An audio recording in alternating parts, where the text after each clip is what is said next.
How is Shaolin Monastery being preserved for future generations? Have you ever wondered how ancient sites like the Shaolin Monastery are kept alive for future generations?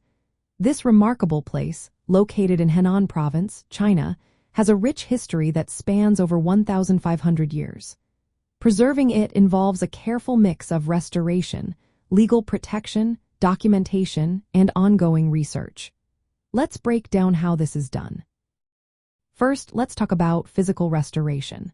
The monastery has faced destruction multiple times, especially from fires. After each major incident, rebuilding efforts took place. These restorations reflected the architectural styles of the ruling dynasties at the time. Most of what we see today comes from the Ming and Qing dynasties, thanks to large-scale renovations. The layout is designed with great care, maintaining the original symmetry and placement of key buildings. Archaeological studies have guided these efforts, ensuring that new structures match the original designs as closely as possible.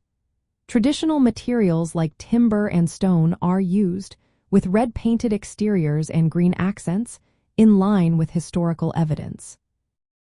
In the 1980s, after a devastating fire in 1928, the Chinese government began restoration work.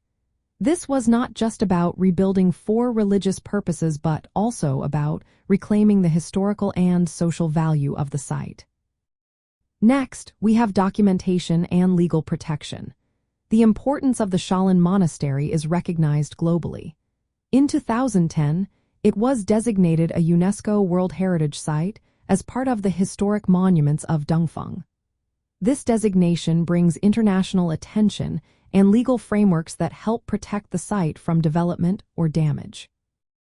Ongoing archaeological surveys document the buildings, artifacts, and the surrounding pagoda forest, which contains hundreds of burial pagodas. The preservation of cultural artifacts is another key aspect. The monastery houses a collection of Buddhist scriptures, paintings, sculptures, and other artifacts. While many were lost in the 1928 fire, surviving items are carefully preserved.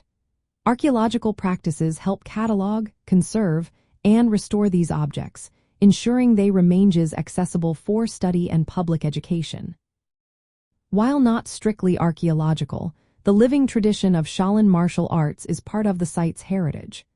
Training methods, some of which can be traced through historical records, are maintained and passed down. This living practice adds to the cultural richness of the monastery, providing a glimpse into the daily life that shaped its history. From an archaeological perspective, preserving the Shaolin Monastery involves analyzing the sequence of construction and destruction. Researchers use non-invasive techniques to assess the condition of structures and artifacts. This ensures that any restoration is based on evidence rather than guesswork. However, preserving a site like the Shaolin Monastery is not without challenges. Balancing the needs of a living religious community with historical preservation requires careful planning. Ongoing archaeological research helps identify areas that need conservation, track environmental impacts, and guide decisions about public access and education. In summary, the Shaolin Monastery is being preserved for future generations through careful restoration, legal protection, documentation of artifacts, and ongoing archaeological research. These efforts ensure that both the physical site and its cultural legacy remains intact, offering a connection to China's rich history.